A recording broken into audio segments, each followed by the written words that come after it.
esta mañana vamos a estar en Mateo 18. Realmente hay un pasaje clave que tenemos que tratar si vamos a entender bien el tema del perdón. Y para un recordatorio que nuestra definición del perdón en esta mañana es un compromiso de los ofendidos de perdonar gentilmente o bondadosamente a los arrepentidos de responsabilidad moral y a reconciliarse con esa persona, aunque no todas las consecuencias son necesariamente eliminadas. Esa es la definición que recibimos ayer y hemos visto un poquito del lado teológico del perdón, falta un poco más, pero solamente porque entendemos la verdad no significa que estamos dispuestos a obedecer la verdad. Pues es una cosa saber lo que hacer, es otra cosa hacer y poner en práctica.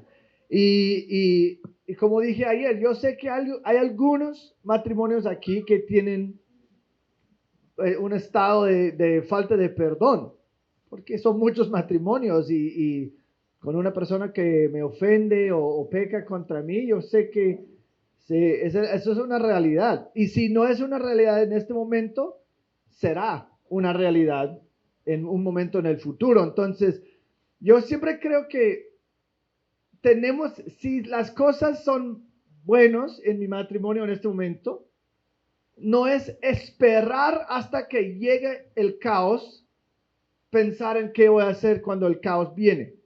Yo creo que cuando hay un calma, digamos, es mejor preparar para el tempesto que tarde o temprano va a llegar.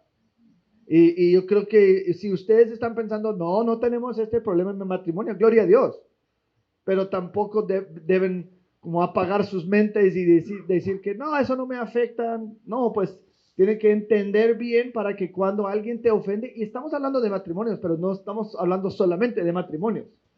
Hay otras personas que te van a ofender o dañar o lastimar y tienen que entender bien. Y entonces, si hablamos de perdón, tenemos que hablar de lo que pasa si no perdonas. Si no perdonas.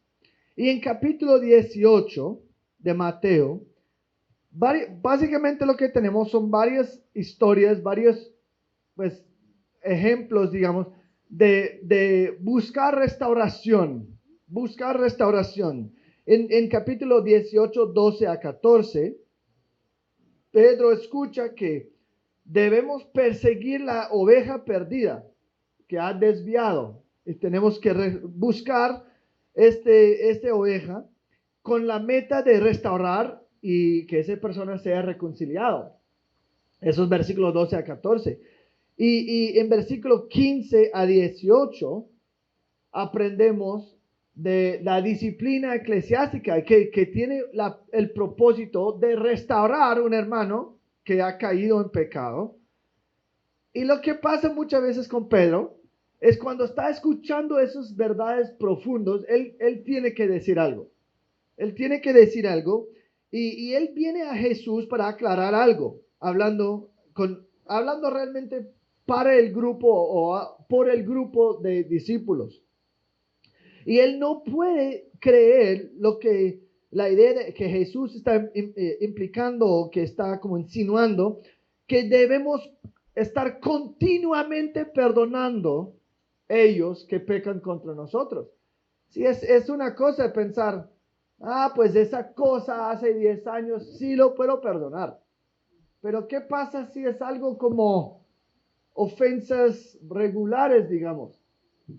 Y la pregunta realmente que Pedro está pensando es que ¿cuántas veces tengo que perdonar? ¿Cuántas veces? Y eso es buena pregunta, porque la tradición judío dijo 3 veces. Había un rabino dijo, el que pide perdón a su prójimo no debe hacerlo más de 3 veces. Eso fue como una interpretación rara de Amos, donde dice por tres cosas no por 4, algo así, como es que un poco rara la interpretación de ellos, y dijeron que no, si alguien te ofende más que 3 veces, no, ya no tienes que perdonar, eso es una locura, no tiene que hacerlo, mejor que sufren. Y entonces Pedro en Mateo 18, 21 a 35 es el pasaje. Básicamente lo que está pensando es que cuántas veces yo tengo que perdonar, cuántas veces ellos pueden pecar contra mí. Y cuando está hablando del pecado, él dice la palabra una ofensa. Pues ese es versículo 21. Entonces se le acercó Pedro y le dijo, Señor, ¿cuántas veces pecará mi hermano contra mí que yo haya de perdonarlo? ¿Hasta 7 veces? Y eso es importante porque una cosa que vemos es que, pues, Pedro ha estado con Cristo bastante tiempo. Entonces, yo creo que Pedro está pensando, ¿sabes qué? Cada vez que los líderes judíos dicen algo, Jesús siempre supera eso. Entonces, si ellos dicen 3 veces, yo voy a ser como super santo y decir, ¿hasta 7 veces? Seguramente pensando, pues eso es súper generoso. Pero la respuesta de Jesús es increíble. Pero primero tenemos que lidiar, esa pregunta de Pedro realmente es una buena pregunta porque eso es uno de los mayores temores que tenemos en el perdón. Si yo perdono a alguien, ¿qué pasa si lo repiten? Y si los perdono otra vez, probablemente se aprovecharán de mí. Eso es el temor.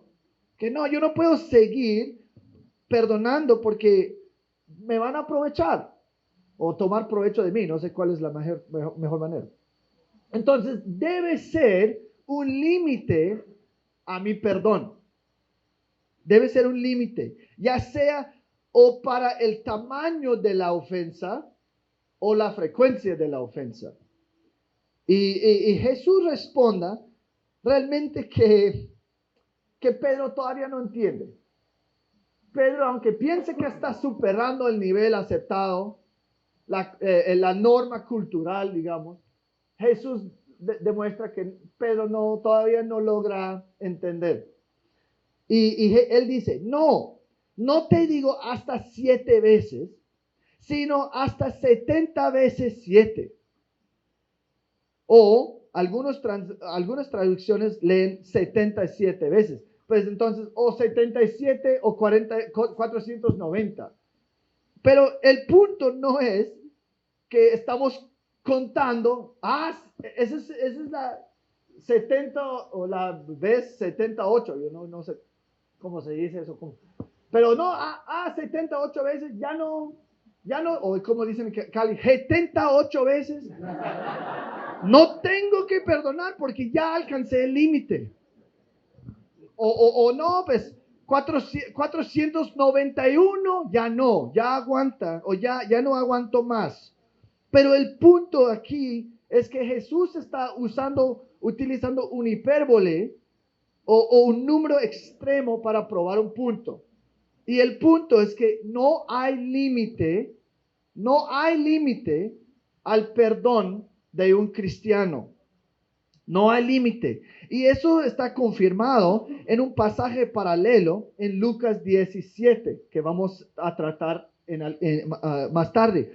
En Lucas 17, 4 dice, si él peca contra ti 7 veces en un día y se vuelve a ti 7 veces diciendo, me arrepiento, debes perdonarlo. En otras palabras, el perdón de un cristiano siempre excede o supera el pecado de mi hermano. Siempre. Y de pronto ustedes dicen, no, pero tú no sabes lo que él ha hecho a mí. Tú no sabes lo que ella ha hecho a mí. Tú no entiendes. ¿Sabes qué? Eso es verdad. Yo no sé qué ha pasado en tu vida, en tu matrimonio. Yo no sé. Pero sé que Romanos 5:20 dice, donde abunda el pecado, la gracia abunda tanto más. Y lo que vamos a ver es que esas buenas noticias y no malas noticias, aunque de pronto para ti se siente malo. Entonces, sabiendo que Jesús ha dicho algo muy extremo, 70 veces 7, no, pues eso es absurdo. Y Jesús aclara, porque es como tantas veces, ¿por qué? Aumenta nuestra fe, porque eso es increíble. Y Jesús aclara diciendo una parábola para responder a esa pregunta. ¿Por qué tenemos que perdonar tantas veces? ¿Por qué el perdón de un cristiano es sin límite? Y esa parábola nos va a decir. Y Jesús en esta parábola va a revelar 3 cosas. Versículo 21 a 35. Va a revelar 3 cosas. La perspectiva de Dios sobre el perdón. Eso es número 1. Número 2, la expectativa de Dios acerca del perdón. Y número 3, la reacción de Dios a la falta de perdonar o la imperdonabilidad. Primero vamos a ver la perspectiva de Dios sobre el perdón en versículos 23 a 27.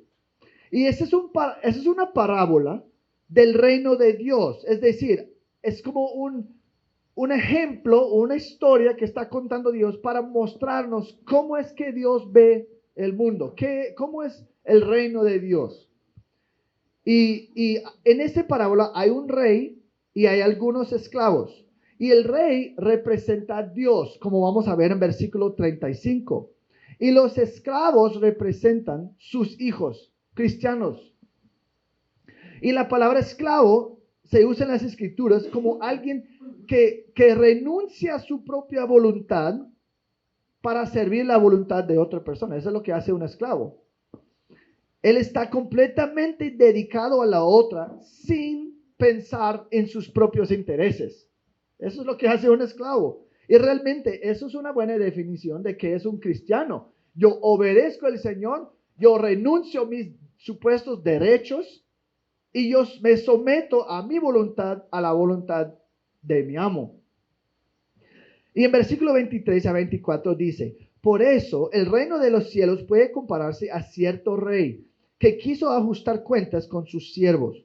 Y al comenzar a ajustarlas, le fue presentado uno que le debía 10,000 talentos.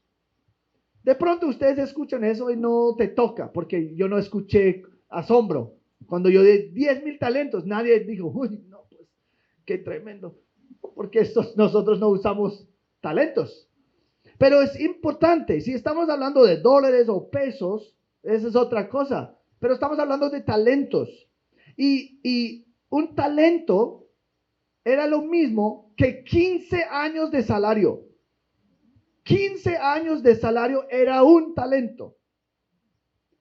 Entonces, si hacemos la matemática, que no es el punto, pero si lo hacemos, la deuda de esa persona era equivalente de 150 a 160 mil años de salario. Pues el punto, ahora están a comentar, pero ese es el punto. Ese número es incomprensible. Y si están tentados pensar que, pero ¿qué pasó? ¿Por qué el rey prestó tanto? No, eso no es el punto. El punto es que es un número tan incalculable que era imposible pagar. Su deuda fue tremendo. Es imposible pagar. Y sabemos eso porque en versículo 25 Jesús dice, él no tenía los medios para pagar. Ese es el punto. Y en términos bancarios, él era de bancarrota. Está incumplido. Él es un indigente. No puede hacer absolutamente nada. Y eso es tan clave. Esta deuda de 10,000 talentos, 160,000 años de salario, es tan grande que sea imposible pagar, aún con 150,000 vidas. Que eso es imposible. Y eso, escucha bien, representa la deuda de cada uno de nosotros y nuestros pecados delante de un Señor perfecto. Esa deuda de 10,000 talentos es nuestra deuda contra el Señor por nuestros pecados contra Él. Y muchos de nosotros, el problema es que nosotros muchas veces pensamos de una manera muy inadecuada sobre el pecado. Nosotros pensamos, pues eso pecado no es tan grave, es una mentira piadosa, digamos, que no existe. O eso es algo menor. O muchas veces en Colombia lo que dicen para suavizar, ¿esa es una palabra, suavizar? Bueno, ahora estoy sintiendo colombiano. Inventé. Suavizando nuestras conciencias, ¿por qué? Porque es como, no, yo cometí muchos errores. Borra esa de tu mente. No son errores. Los pecados son ataques contra el Señor. Ataques directos. Y considere esto también. Si yo te golpeo, Javier, ¿qué vas a hacer? Nada. Tal vez me devuelva el golpe. Pero si yo golpeo una policía, ¿qué va a pasar? Pues obviamente más grave. Si yo golpeo Petro, ¿qué va a pasar? Algo más grave. Y si golpeo a Dios, ¿qué va a pasar? El punto no es el pecado, pero contra quién es mi pecado. Es el mismo pecado. Golpeó o yo golpeé a alguien, pero con cada nivel más alto de autoridad, las consecuencias son mayores. Entonces, si decimos que no, pues mis pecados son menores, eso es falso, porque son contra un Dios santo, perfecto, eterno, creador del universo. Y un pecado es digno. Un pecado contra un Dios infinito, santo, es digno de una eternidad en el infierno. Un pecado.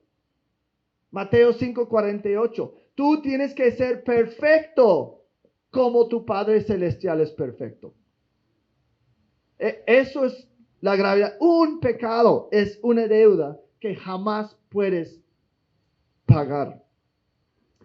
Entonces, un pecado sería una deuda de 10,000 talentos. ¿Y cuántos pecados ustedes han cometido en sus vidas? Cada pensamiento lujurioso, cada momento egoísta, cada momento de rabia, cada mentira, cada vez que te centraste más en la aprobación de otros que Dios, cada momento que ustedes desearon algo más de Dios. ¿Cuántos pecados has cometido en tu vida? ¿Cuántos talentos es tu deuda? ¿Cuán imposible es pagar esa deuda delante de un Señor perfecto? Aún las cosas que nosotros pensamos que son buenos, pues un depósito, digamos, para la deuda, la Biblia dice que son trapos inmundos. Pues la verdad. Ustedes piensen, porque el infierno es eterno. Porque me va a tomar una eternidad pagar todos mis pecados contra un Dios eterno. Eso es. Y eso es un pecado. Eso no dice nada de los millones de pecados que hemos cometido. Romanos 8:8 dice, alguien que está en la carne, un incrédulo, ni siquiera es capaz de agradar al Señor. Si alguien es un incrédulo, 100% de tu existencia es una ofensa contra Dios. No, pero yo hice esa cosa buena. No agradó al Señor. 100%, cada vez que respiras, estás robando el aire de Dios que Él te ha dado para glorificarlo y estás utilizando para blasfemarlo y rechazarlo.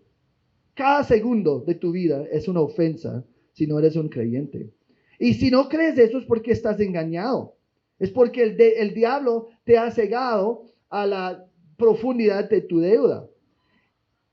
Y eso es sumamente importante recordar y meditar en eso cuando estamos hablando de la área de falta de perdonar o de imperdonabilidad.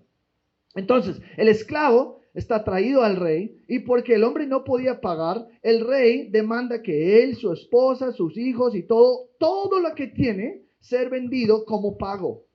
Pues eso no cubre el pago, eso no cubre la deuda. Pues mejor que nada para el rey, costó el hombre absolutamente todo y así le debía más. Y eso es lo que merecemos, el juicio. Pero en versículo 26, cuando el hombre se enfrenta con su deuda grandísimo antes del rey y su incapacidad de pagar, ¿qué hace? Él cae al suelo, se humilla y comienza a apelar al rey. Y en este momento lo que tenemos un rey poderoso, omnipotente, justo, y tenemos un esclavo patético clamando para misericordia. Y la justicia, el rey en todo su derecho puede decir, no, olvídate, olvídalo, ya te castigo. Pero ¿qué va a hacer? Debe ser como una tensión ahí. ¿Él va a rechazar ese esclavo como merece? No. En versículo 27 dice, y tuvo compasión y lo soltó y le perdonó la deuda. Le perdonó la deuda. Pero ¿sabes qué? Tener compasión y liberar a alguien todavía no es gracia perfecta. No es perfecta gracia. El rey puede liberar al hombre, tener compasión y él todavía puede tener la deuda. Porque él puede decir, ¿sabes qué? Tranquilo, yo no voy a exigir todo el dinero, pero sigue o sale y pues con el resto de tu vida págame lo que puedes. Eso es legalismo. Eso es legalismo, que yo voy a pasar el resto de mi vida tratando poco a poco pagar la deuda que tengo. Eso es muy común hoy en día cuando decimos que no te perdona o te perdono, ahora dame lo que me debes. No, es como, no te perdono, pero ahora dame dame lo que me debes. O pensamos que tenemos que trabajar fuerte o hacer muchas obras para ganar el perdón de Dios y su aprobación. Pero el rey es demasiado bueno por eso, para hacer eso. Él no solamente lo libera, le perdonó la deuda en versículo 27. Le perdonó. Él borra cualquier obligación restante. Y esto es una imagen del amor compasivo de Dios para los que genuinamente se arrepienten. Él perdonó nuestra deuda. Nosotros no tenemos nada que pagar, aunque la deuda es increíble. Eso es lo que Dios hace con la deuda de pecado que cada uno de nosotros tenemos contra Él. Y esto es donde viene el poder de perdonar a otros. Esto es donde viene el poder. El que ha sido perdonado mucho, puede perdonar mucho. La gracia que hemos recibido es el combustible, digamos, de perdonar a otros. La gracia que hemos recibido. Yo mencioné ayer, como el perdón es costoso. Pero ¿sabes para quién es más costoso? La persona que perdona. Ese rey, al perdonar esa deuda, perdió 10,000 talentos. El ofensor, pues sale libre. Y por eso el perdón es muy costoso. Pero no fue gratis por el rey, era muy costoso. Ese es el evangelio. A la luz de nuestra deuda tremenda contra el Señor, Él manda a su propio Hijo que muere la muerte que merecemos. Él paga nuestra deuda y le cuesta todo y nosotros somos liberados. Eso es entonces es la perspectiva de Dios sobre el perdón. Ahora vamos a ver la expectativa de Dios acerca del perdón en versículos 28 a 33. La expectativa de Dios sobre el perdón. Y ahora tenemos algo tremendo. Este hombre ha sido perdonado un montón. Una deuda imposible pagar. Y en versículo 28, encontró a uno de sus consiervos que le debía 100 denarios. Eso, consiervo, es otro hermano en Cristo, digamos. Pero comparamos el tamaño de las deudas. Ustedes tampoco de pronto entienden que es un denario. Entonces, bueno, un denario, chévere. Pues un denario era un día de salario. Un día. Y mira, eso significa que este hombre le debió o le debía pues más que 3 meses de salario. Y eso no es nada. La verdad es mucho. Pero es importante. No es que es insignificante, ni que no es importante. Pero cuando lo comparamos con la otra deuda, es completamente insignificante. Y eso, este 100 denario deuda, es cualquier ofensa de otra persona contra mí. Cualquier ofensa. No, pero mi esposo me golpeó. 100 denarios. No, pero ese hombre me violó como niño. 100 denarios. No, pero siempre más me está insultando. 100 denarios. Él mató a mi hijo. 100 denarios. No estoy diciendo que eso es nada. Es grave. Es grande.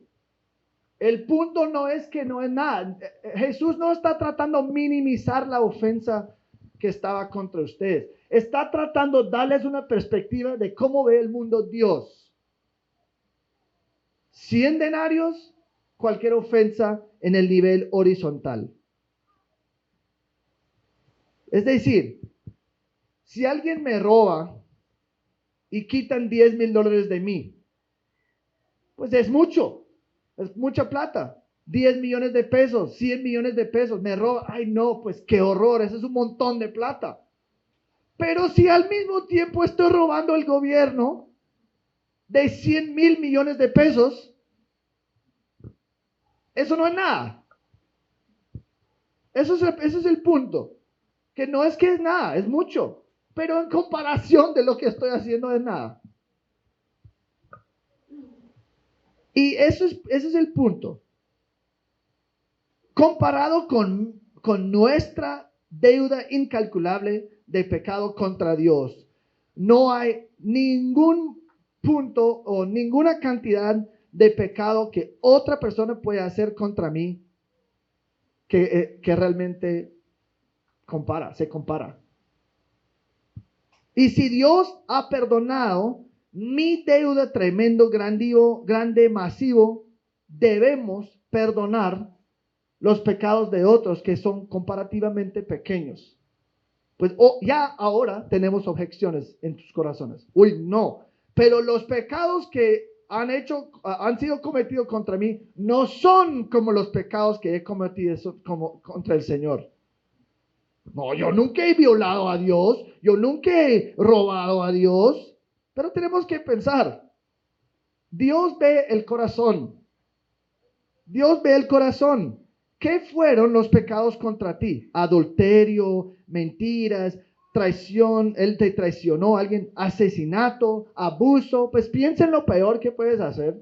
Y cuando pensamos en el nivel del corazón, ¿has deseado a alguien sexualmente con lujuria? Jesús dice que es ¿qué? Adulterio. Pues nunca, eso es común en matrimonios. Alguien se adultera, horrible, horrible, y la mujer o el hombre, jamás voy a perdonar a esa persona porque la ofensa te fue tan grave. ¿Cuántas veces hemos cometido adulterio contra el Señor? todos los días. En la Biblia dice, cuando ustedes amaron otras cosas más que mí, adúlteras, prostitutos, prostitutas, por amar dinero, por amar tu carrera, por hacer un ídolo de tus niños, prostitutas. Eso es la perspectiva de Dios. Estoy hablando fuerte a propósito porque necesitamos entender. No podemos decir que no, mis pecados son menores, pero el pecado contra mí es fuerte. Ustedes se han enfadado y tenido pensamientos de odio. Jesús dice, eso es asesinar en tu corazón. Has deseado y amado cosas más que Dios. Dios dice que esto es traición espiritual. Y si vemos el pecado en el nivel de corazón, literalmente no hay ningún pecado que puede ser cometido contra nosotros que no hemos hecho 1000 veces más contra el Señor. Eso es el punto. Santiago 2:10 dice que si has fallado en un punto de la ley, se ha hecho culpable de todos. Tenemos que entender eso. Y la severidad es mucho peor porque Dios es perfecto. Dios literalmente se ha dado todas las cosas buenas en sus vidas. Todas las bendiciones. Dios no es como yo que he dicho cosas no adecuadas a mi esposa y responde con su pecado. No, el Señor solamente ha hecho cosas buenas para ustedes y para mí. Él como acabamos de cantar, Él siempre hace todo para mi bien y sigo escupiendo en su cara. Él no merece nada y estoy maltratándolo todos los días. Pero en vez de compasión y generosidad como el rey, vemos la crueldad del esclavo. En versículo 28, y echándole mano, lo ahogaba diciendo, paga lo que tú debes. Él está tratando en ese momento de elevarse a una posición de juicio y autoridad. Pero ¿qué pasó de su humildad antes del rey? Cuando él se cayó y él está clamando perdón, misericordia, por favor, no me debe lo que merezco. Pues de una, esa humildad se va. Y él comienza a maltratar. Y dice en versículo 29, entonces su consiervo, cayendo a sus pies, le suplicaba, ten paciencia conmigo y te pagaré. ¿Suena familiar? Sí, porque él dijo exactamente lo mismo al rey, pero su respuesta es drásticamente diferente de lo que dijo el rey. Observen los verbos. En versículo 27 y 30 vemos que el rey tuvo compasión, lo soltó y le perdonó. Pero el esclavo, él no quiso, sino que fue y lo echó en la cárcel.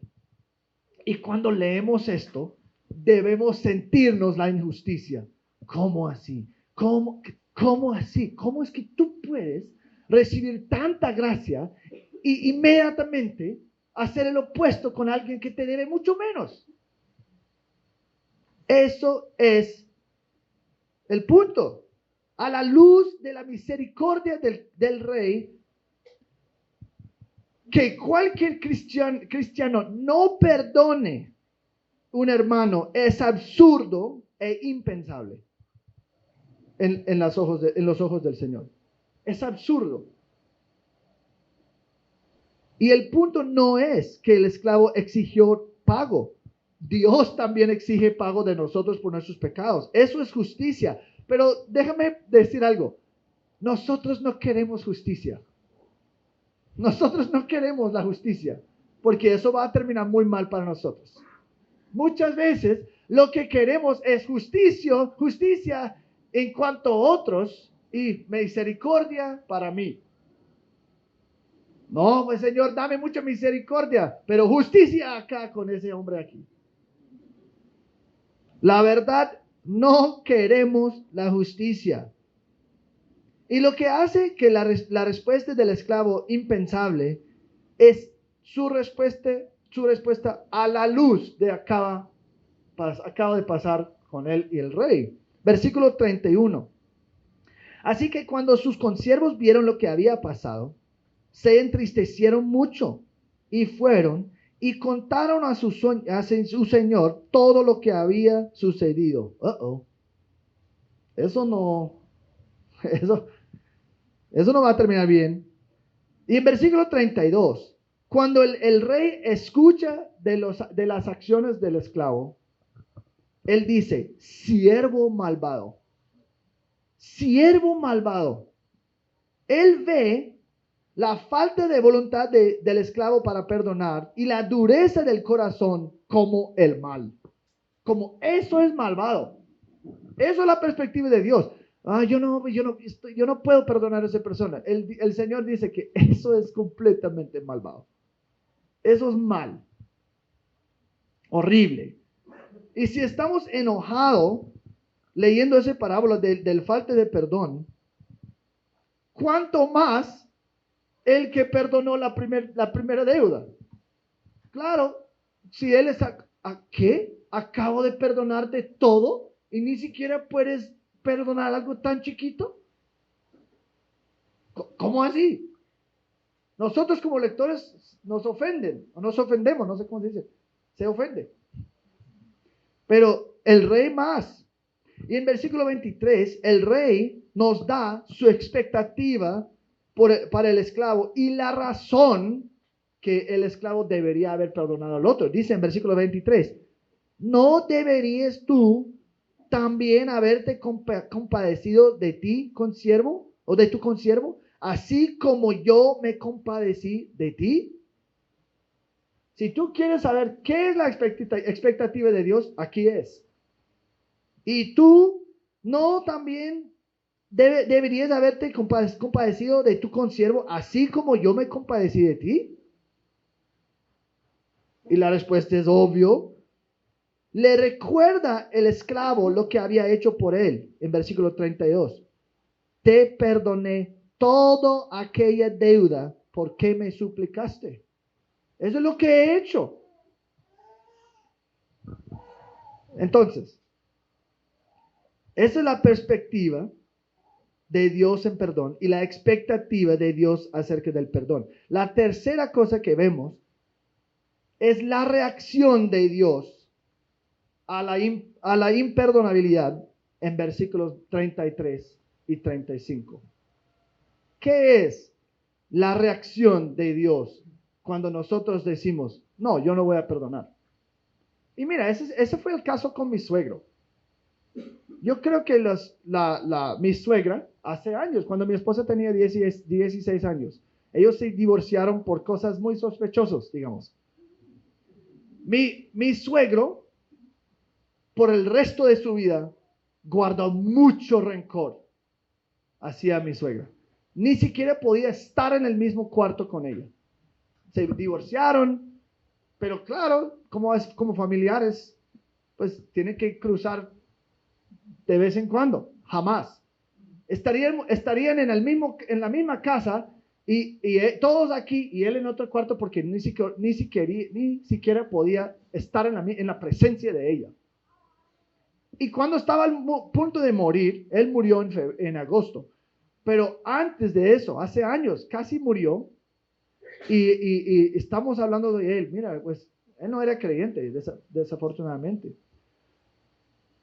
Y sabíamos que él tenía ese problema de perdón. Y hablamos con él. Mira, sé que era mal, pero el Señor dice que tenemos que perdonar. Jamás voy a perdonar a ella. Jamás por lo que hizo a mí.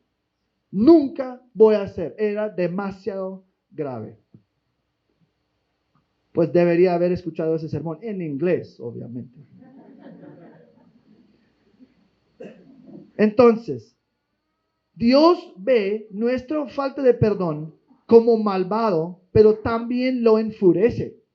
Lo enfurece. En versículo 34, lo entregó a los verdugos hasta que pagara todo lo que le debía. Uy, ¿qué significa eso?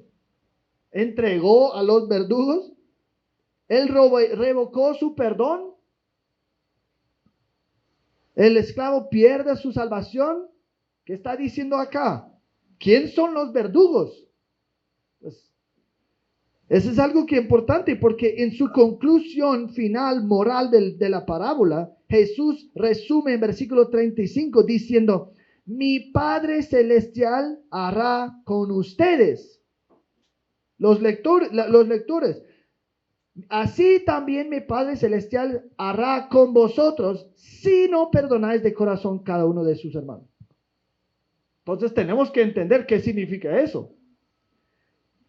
Y en muchos lugares en las Escrituras vemos claramente el resultado de no perdonar a otros. Y realmente es una advertencia aterradora.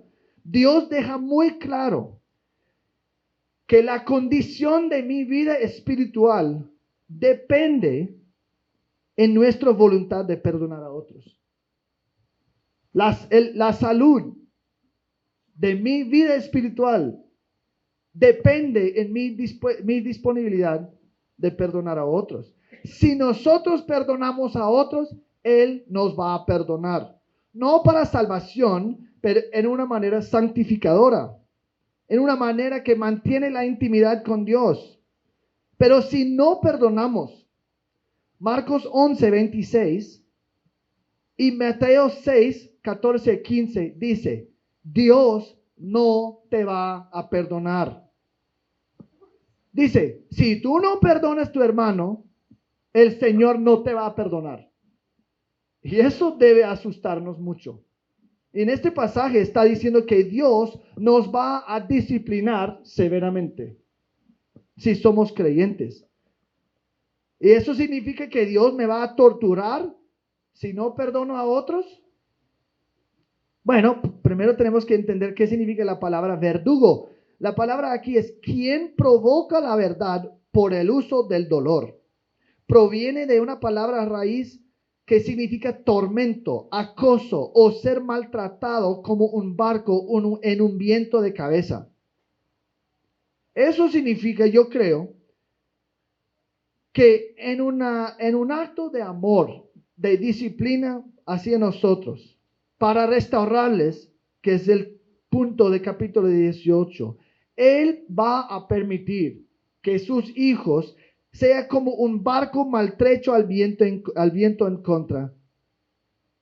Ellos van a, o como un barco maltrecho al viento en contra, nosotros también experimentaremos la misma en nuestra vida espiritual. De pronto algunos de ustedes están, no, yo no estoy creciendo mucho. Yo creo que mi fe ha enfriado. De pronto es por eso. De pronto es porque están guardando rencor y no van a perdonar. Y Dios dice que si eres cristiano, yo te voy a disciplinar fuertemente. Y aunque eso es para nuestro bien, les aseguro, eso no es divertido. Si no estás seguro de eso, que la disciplina de Dios no es doloroso, piensa que el mismo Dios que controla y maneja el universo y te ha dado cada cosa buena que tienes, puede quitar todas las cosas buenas de tu vida. Él no va a hacerlo para castigar, Él va a hacerlo para amar, por el amor, para mostrarte que tú no puedes jugar cristiano y tú no puedes seguir en pecado como el mundo y no tener consecuencias. Va a ser sumamente doloroso. Y al final, Jesús resume el parábola con la declaración.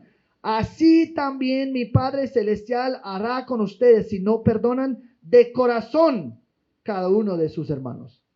De corazón. El creyente que no perdona solamente satisfacerá.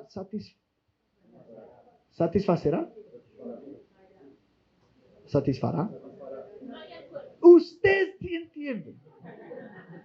Perdóname. Aunque no fue pecado. Él solamente estará satisfecho. Eso. Cuando perdonamos esos que pecan contra nosotros. Y aunque somos perdonados como cristianos, legalmente perdonados del pasado, de todas las ofensas, presente y futuro, mientras seguimos pecando, nosotros estamos en necesidad continua de la gracia y perdón de Dios. Y la última condición que vemos es que perdón tiene que ser del corazón, en versículo 35. Tiene que ser del corazón. Eso no es un perdón que solamente se manifiesta en palabras, pero estoy todavía aferrado a la ofensa, aunque digo, te he perdonado. Y es una ofensa que voy a utilizar en cualquier conflicto en el futuro o para manipular y controlar a otros. He conocido gente así. No, lo perdoné. Entonces, ¿por qué en cada argumento eso surge otra vez? No entiendo. ¿En qué sentido lo perdonaste? Eso no es un perdón falso que solamente barre las cosas bajo la alfombra o se niega a lidiar con ella. Es un perdón que sale con valentía en fe y confía que en el poder de Dios la ofensa sí puede estar enterrada para nunca ser vista de nuevo. Es un perdón que es dispuesto por la gracia de Dios de adelantar y comenzar con el proceso de restauración y reconciliación, tal como Dios hizo con ellos. Y una de las preguntas que debemos preguntar, si estamos guardando rencor contra esa persona, y especialmente porque la Biblia es más que todo está hablando de perdón entre creyentes. ¿Dios ha perdonado a esa persona? Si son creyentes, la respuesta es sí. Y si Dios ha perdonado a esa persona, ¿qué significa que Dios ha dicho sobre su pecado? Él ha dicho que Él no recuerda más sus pecados. Si se han arrepentido. Y Él ha quitado el pecado de ellos. ¿Nosotros tenemos un estándar más elevado que Dios? A veces sí. Mateo 7:2 dice que con el juicio con que ustedes juzguen, serán juzgados, y con la medida con lo que midan, se les medirá. Y Santiago 2:13 dice, juicio será sin misericordia para el que no ha mostrado misericordia. Si Dios iba a utilizar el mismo estándar que ustedes utilicen con su cónyuge, ¿eso va a ser un buen día para ti en el día de juicio? Pues espero que sí, porque están perdonando bíblicamente. Pero es algo pensar. ¿Quiero que Dios me trate como yo trate mi cónyuge? Y si rehusamos perdonar a otros, esos versículos realmente deben asustarnos, porque nosotros tenemos más pecados que ellos en esta situación. Y mira, si ustedes no quieren perdonar aún, yo tengo un ejercicio para ustedes. Saque un cuaderno y anote todos los pecados de tu cónyuge contra ti. Línea por línea. Todas las ofensas de todos los años del matrimonio. Anota cada uno de los pecados. Si dijo, gorda, te odio, tu gorda, no sé qué, pues, esos son 4 pecados, porque me insultó 4 veces, esos 4 líneas, pues, aprovecha. Desahoga en ese papel. Y mi pregunta es, ¿cuántos cuadernos tenían o tendrían? Y algunos de ustedes, uy, no, como 5, 10, hasta 20. Bueno, ahora que has hecho eso, yo quiero que vas a la papelería, porque vas a necesitar comprar un poco más cuadernos, porque el parte 2 del ejercicio es que yo quiero que hagas lo mismo con tus pecados contra Dios. Cada vez que tuviste un pensamiento lujurioso, si tú eres un hombre, pues, un grupo de 5 mujeres, 5 líneas, ok, pues cualquier pecado que has cometido contra el Señor. Y mi pregunta es, ¿cuántos cuadernos tendrían?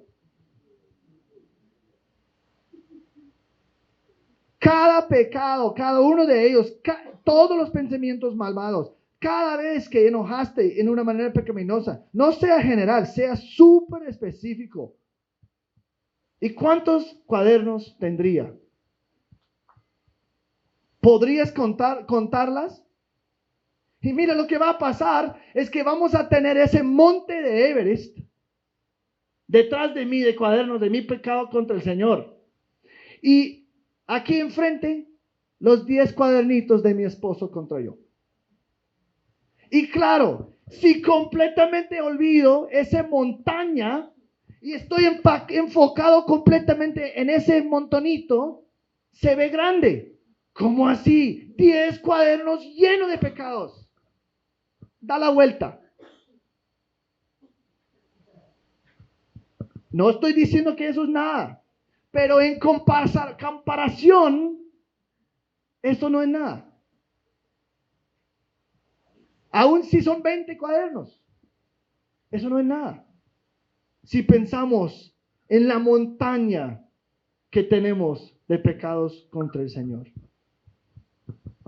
Hemos visto la perspectiva de Dios sobre el perdón, la expectativa de Dios acerca del perdón, la reacción de Dios a la imperdonabilidad. Por último, el perdón es imposible sin ayuda divina. Entonces, aplicación. Yo creo que hay varias razones que no perdonamos.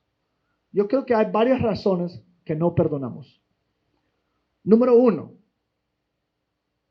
porque nunca hemos experimentado el perdón de Dios. De pronto, algunos de ustedes todavía tienen esa deuda de 10,000 talentos. Y la Biblia dice que tú vas a pagar esa deuda por la eternidad en el infierno. Perdonando a otros no es una condición de salvación, es un fruto de la salvación. Es un fruto de la salvación. Y porque un incrédulo nunca ha experimentado la gracia de Dios, no es posible que den a otros, que lo den a otros. Mateo 7, 17 a 19 dice que vamos a conocer a un cristiano por sus frutos.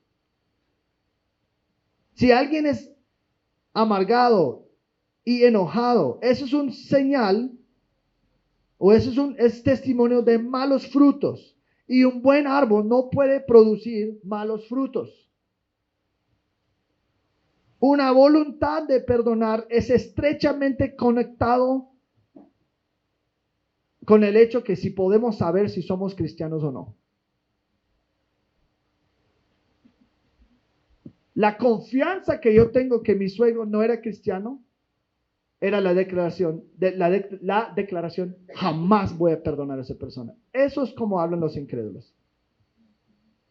De pronto era, pero yo creo que no. Entonces, si tú tienes tanta amargura en tu corazón, rehuses a perdonar, tú no puedes hacerlo, pues hay buena noticia. Tú eres un incrédulo. ¿Cómo así? ¿Cómo es buena noticia? Porque hoy es la oferta de arrepentirse y que el Señor borre tu montaña de transgresiones contra Él. Puedes perdonar si has sido perdonado. Entonces, eso es una opción. Esa es una de las razones que no perdonamos, porque nunca hemos sido perdonados. Otra razón, de pronto eres cristiano, estás luchando con el perdón. Otra razón es porque realmente no estamos muy conscientes del peso de la ofensa antes de un Dios santo.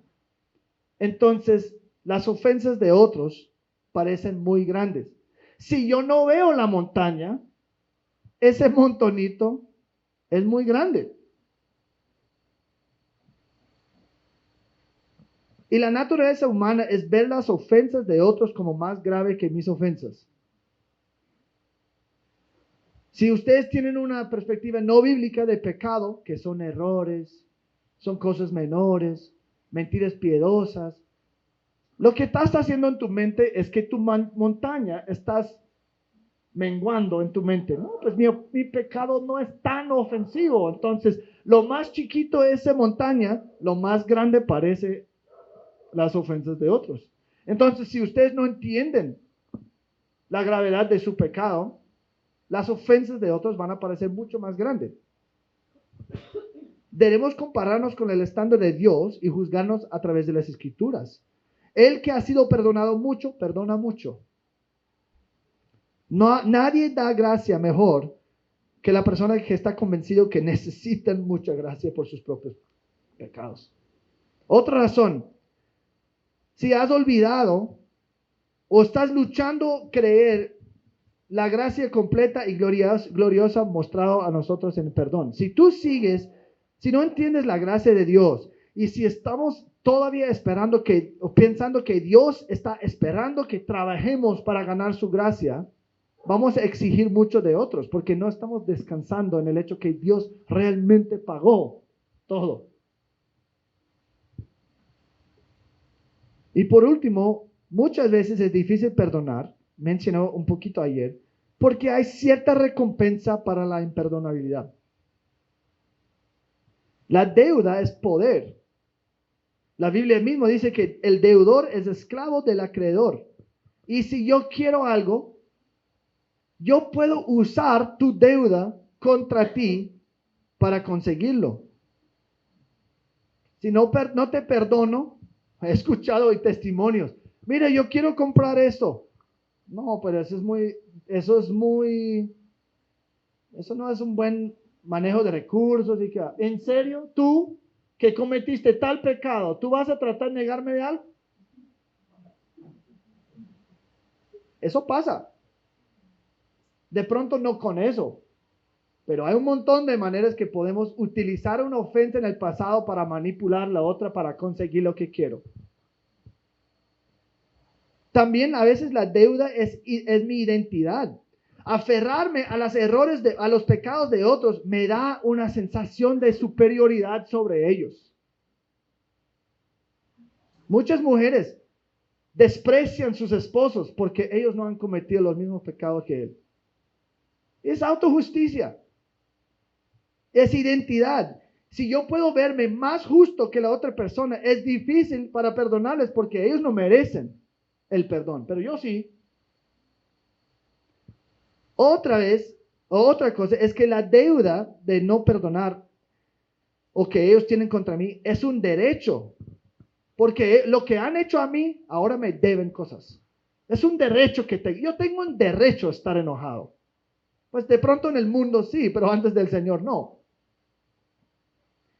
Ellos van a continuar deberme hasta que el pago que yo he inventado en mi mente está pagado. Pero ¿cuándo será suficiente?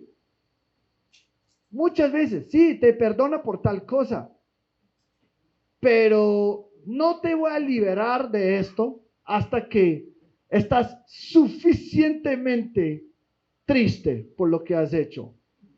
Yo no te voy a perdonar hasta que tú me pruebas que has arrepentido. ¿Cómo así? ¿Qué quieres? Todo. Es un estándar que tú has inventado en tu mente cuando tú vas a estar convencido que la otra persona realmente ha ganado tu perdón. Es inventado porque la Biblia no habla así.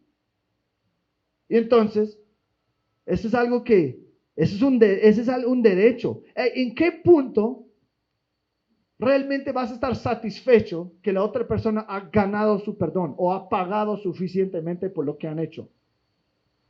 Y también, por última instancia, la imperdonabilidad es orgullo.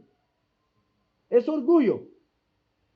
Cuando yo me veo como el centro de mi propio universo y nadie es más importante que mí mismo, nada es más ofensivo que un pecado contra mí. Tú pecaste contra el rey de mi universo y no hay ningún pecado más grave que eso. Es orgullo. Es como la idea de que, ¿y tú sabes contra quién estás pecando? ¿Tú me conoces? Como un poco de como Scarface ahí. ¿Tú sabes con quién estás pegando? Pero es orgullo. Sí, yo sé contra quién pequé. Otro pecador. No estoy justificando mis acciones, pero esa es como esa actitud de ¿cómo es que podrías pecar contra mí? Es orgullo. Pero mira, ese pasaje es una advertencia para nosotros que no quieren perdonar. Pero sabes que el perdón es posible. El perdón es posible, es posible porque Dios nos ha perdonado si estamos en Cristo.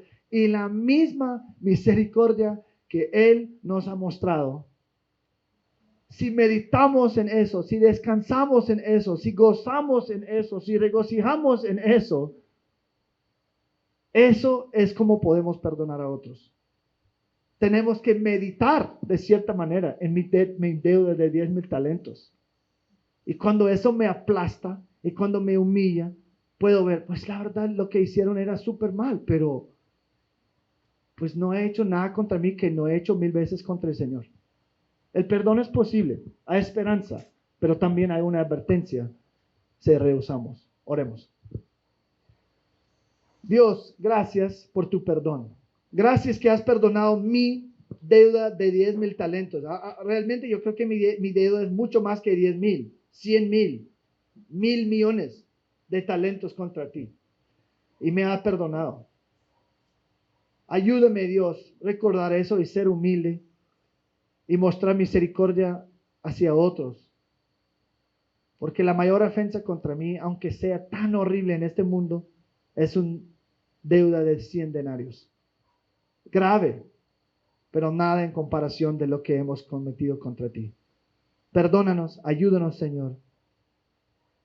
Ayúdanos como prestar atención a esa advertencia y que podemos evitar la disciplina por obedecerte. En nombre de Cristo Jesús. Amén.